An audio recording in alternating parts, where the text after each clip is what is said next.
Bueno, vamos a dar por concluido esta tercera conferencia, pero vamos a hacer algunas preguntas para que ustedes vean hacia dónde vamos a futuro y qué es lo que viene en la cuarta conferencia.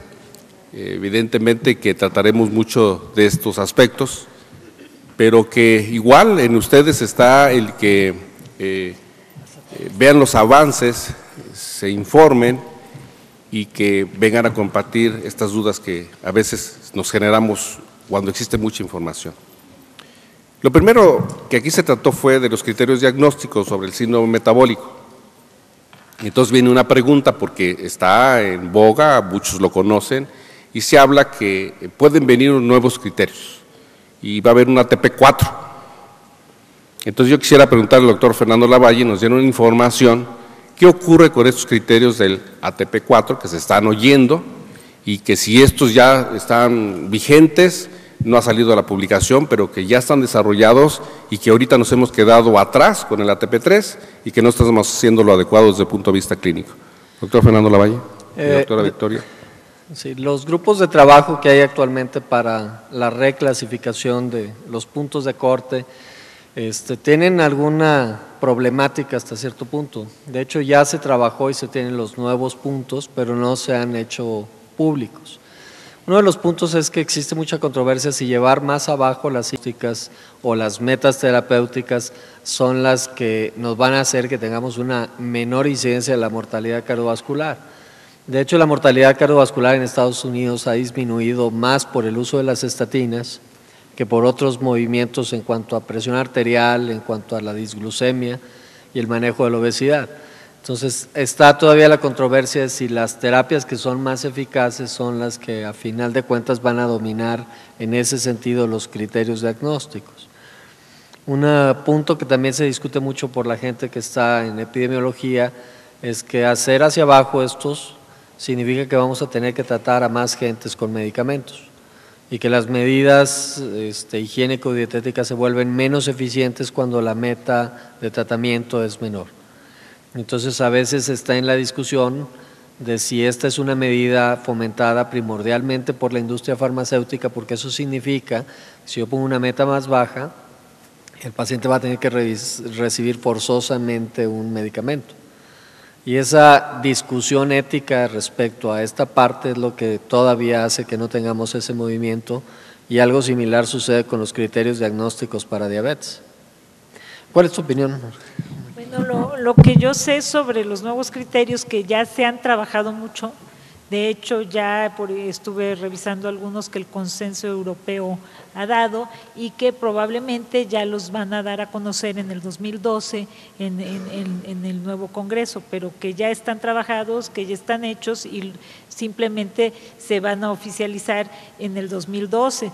Pero hoy por hoy, como dice el doctor, no podemos poner metas mínimas y olvidar el estilo de vida, porque la base totalmente del tratamiento en todo el síndrome metabólico, el agente causal es el estilo de vida y el tratamiento es el estilo de vida y los coadyuvantes vienen siendo los medicamentos. Alguna vez me tocó compartir una mesa con los genetistas y me decían, mira, definitivamente no va a haber nada para que modifiques un gen para que ahora los niños coman refresco y comidita chatarra, ¿no? O sea, en África hicieron una campaña sensacional que dijeron 2 palabras, come menos y muévete más. Entonces, los criterios son válidos, pero la realidad día a día es que cada día comemos peor y no vamos a modificar los genes para que la gente siga comiendo peor. A veces son, ¿cuántos? 7,000 pesos o cuántos gastan en medicamentos los pacientes. Es una lista de 7, 10, 12 medicamentos cuando todo eso se puede ahorrar, porque yo digo que sí somos lo que comemos. Hay un punto en que el estilo de vida no es suficiente, pero los medicamentos sin estilo de vida tampoco son suficientes. Y el otro punto central en esto es que a veces confundimos criterios diagnósticos con metas terapéuticas. Entonces mucha gente dice, si el síndrome metabólico, según los criterios de la IDF, es tener una cintura por arriba de tanto, pues eso ya lo hice una meta terapéutica, entonces tengo que tener a todos mis pacientes con una cintura menor de eso. Entonces, a veces existe esa confusión. De hecho, el ATP3 tiene las características diagnósticas y aparte tiene los objetivos terapéuticos desglosados por enfermedades y por circunstancias que aumentan los factores de riesgo. Entonces, en ese sentido, no hay que confundir a veces las cifras diagnósticas como con una meta terapéutica para la comunidad en general, porque aquel que ya tiene síndrome metabólico y aquel que ya tiene las enfermedades presentes, no le puede pedir a veces uno una meta de volver a tener una cintura por debajo de 90 centímetros cuando sabemos que no lo va a lograr. Y entonces ahí lo que tiene que tener uno muy presente son las metas de tratamiento para el control de las enfermedades asociadas a la obesidad.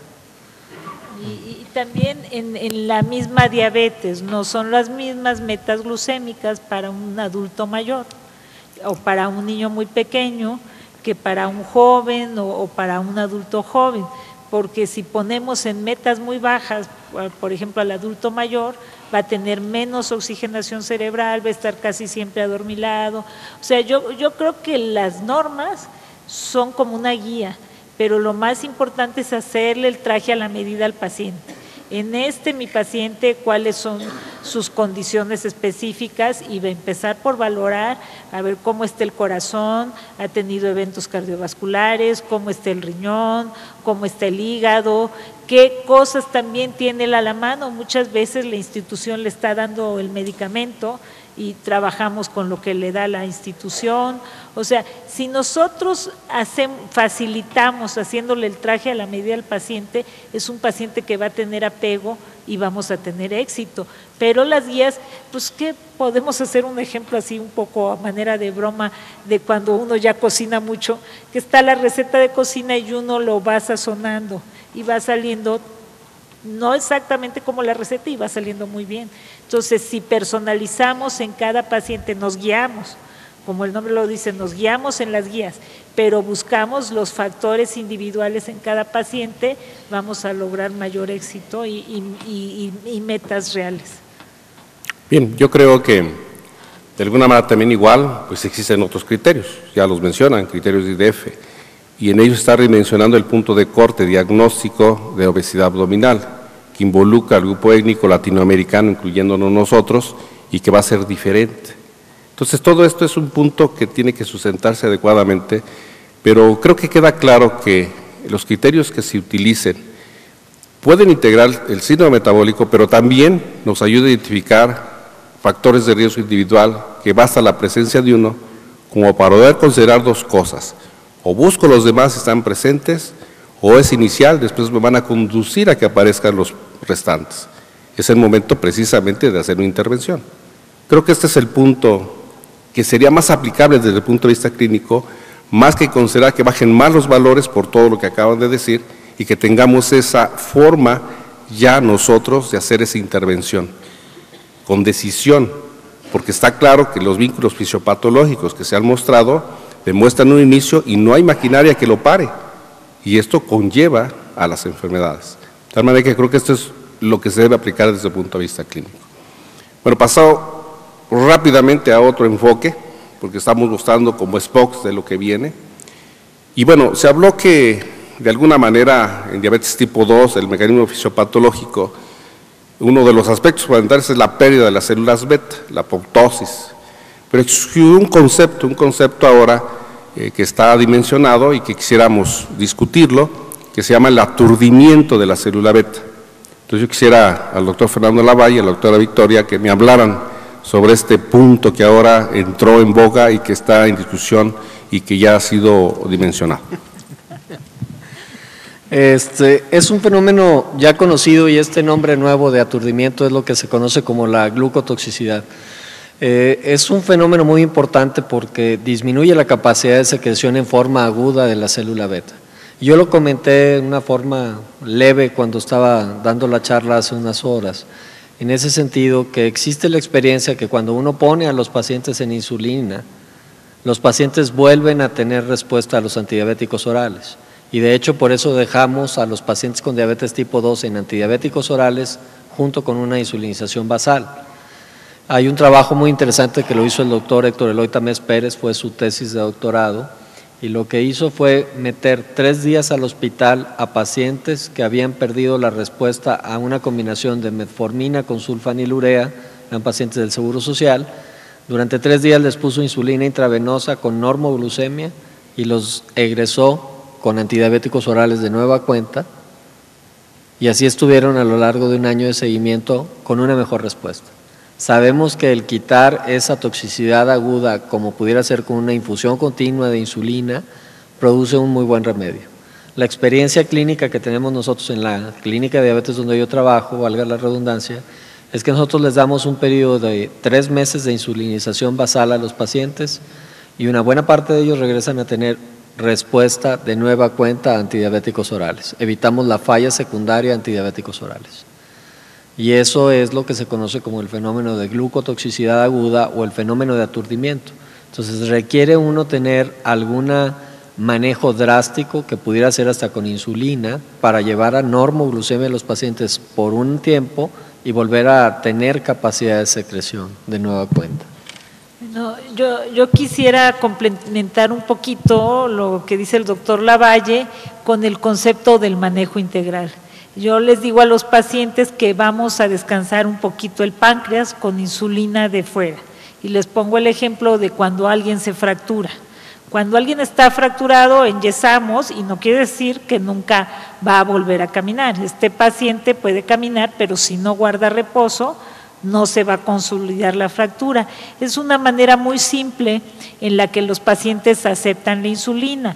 En el momento en que descansa el páncreas con insulina externa y bajamos, pero no solo con insulina, adecuamos la alimentación, bajamos glucotoxicidad y lipotoxicidad, pero a esto siempre viene el paciente con una infección. O sea, a veces yo generalmente no interno mucho a los pacientes, yo los manejo, primero detectar dónde está la infección, porque estos pacientes es un círculo vicioso, hay una infección, hay un foco infeccioso, puede ser una muela, generalmente es riñón, entonces mandarles a hacer su general de orina, su urocultivo y su antibiograma. En el momento en que controlamos la infección, estamos rompiendo el círculo vicioso de más azúcar, más infección, más azúcar, y es como, les va a hacer un poco chusco, yo les digo al paciente, si viene una manifestación, no vas a quedarte con un policirro sortera, echas ejército, se va la manifestación y te puedes regresar. ¿Y en qué me baso para asegurarle al paciente que puedo usar insulina y luego la puedo quitar? Desde que nuestro paciente atraviesa la puerta, si es un paciente muy gordito, es un paciente con hiperinsulinemia. Yo, en lugar de hacerle insulina en ayunas, le puedo hacer péptido C, porque si ya está tomando, administrándose insulina y le hago insulina en ayunas, yo no voy a saber si fue la insulina que él se inyecta o la de su páncreas. Entonces puedo hacer péptido C, pero sin hacer péptido C, un paciente gordito, la insulina es la hormona ricachona que sirve para acumular grasa en abdomen. Ese paciente yo sé que le puedo quitar la insulina y voy a tener una buena respuesta. Si es un paciente delgado, pueden ser 2 condiciones. Un paciente que ya se acabó toda su insulina o es un paciente que está descompensado. Si es un paciente que está descompensado, yo quito la infección, quito glucotoxicidad y lipotoxicidad, y es un paciente que puede regresar a antidiabéticos. Podemos jugar en esta escalera.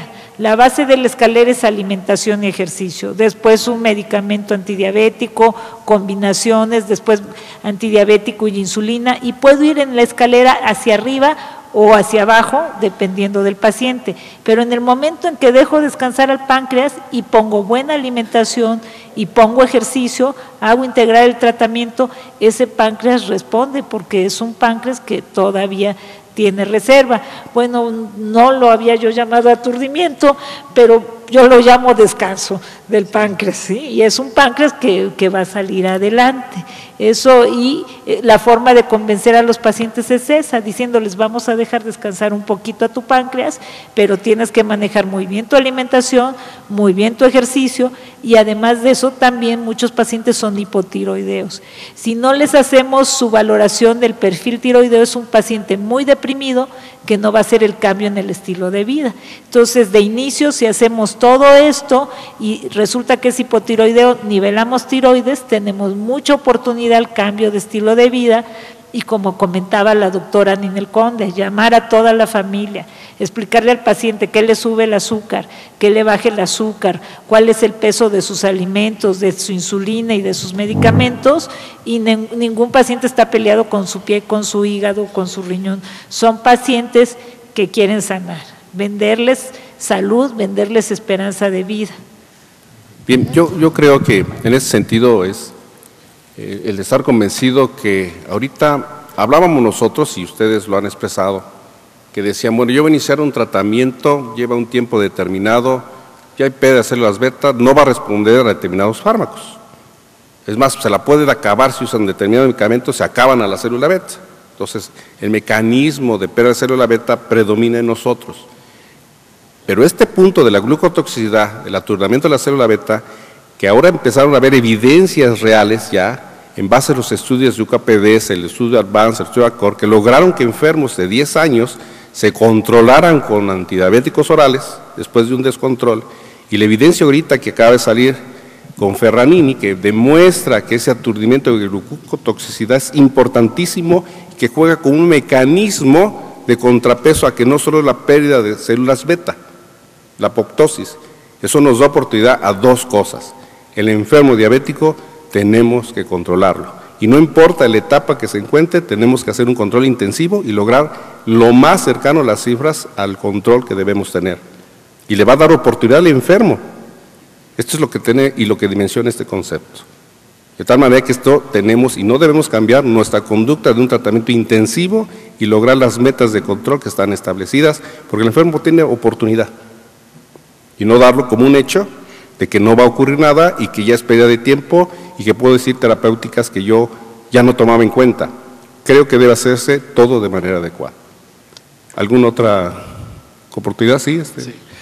Doctor César Ochoa. Sí, bueno,